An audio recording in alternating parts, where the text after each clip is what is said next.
সন্ধ্যা চাটা খেতে ভালোই লাগে। আর মেয়েও বাসায় আছে, ছেলেও বাসায় আছে। তাই ভাবলাম যে অন্য কিছু না করে একটু সুন্দর টোস্ট বিস্কুট আর চা খাই। কারণ অন্যদিন একটু ভারী নাস্তা করা হয়। কালকেও করা হয়েছে। আজকে ভাবলাম যে আজকে কোনো ভারী নাস্তা রাখবো না। যেহেতু দুপুরে একটু ভারী খাবার খাওয়া হয়েছে। এজন্য আজকে একটু সাদামাটাই রাখলাম আমার সন্ধ্যার নাস্তাটা। এজন্য তেমন কিছু রাখিনি। আমার ২ ছেলেমেয়ের জন্য ২ কাপ চা আর আমার জন্য ১ কাপ চা। ৩ জনার ৩ কাপ চা আর এই টোস্ট বিস্কুট। ওরা হয়তো টোস্ট বিস্কুট তেমন বেশি পছন্দ করবে না। তবে আমার জন্য ঠিক আছে। আমি চা দিয়ে কিন্তু টোস্ট বিস্কুট খেতে অনেক পছন্দ করি।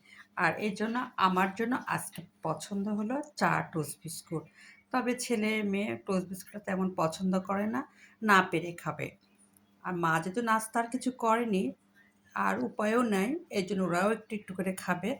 তবে আমার জন্য খুব পছন্দ চা আর টোস্ট বিস্কুট। আর আমি এজন্যই আজকে একটু তৃপ্তি সহকারে চা টোস্ট বিস্কুট খাবো। ছেলেমেয়ের হয়তো তেমন পছন্দ হবে না। তারপরে ওরা মায়ের দিক তাকায়, আজকের নাস্তা ওরা এটাই করবে। এখন তাহলে আমরা নাস্তা করি।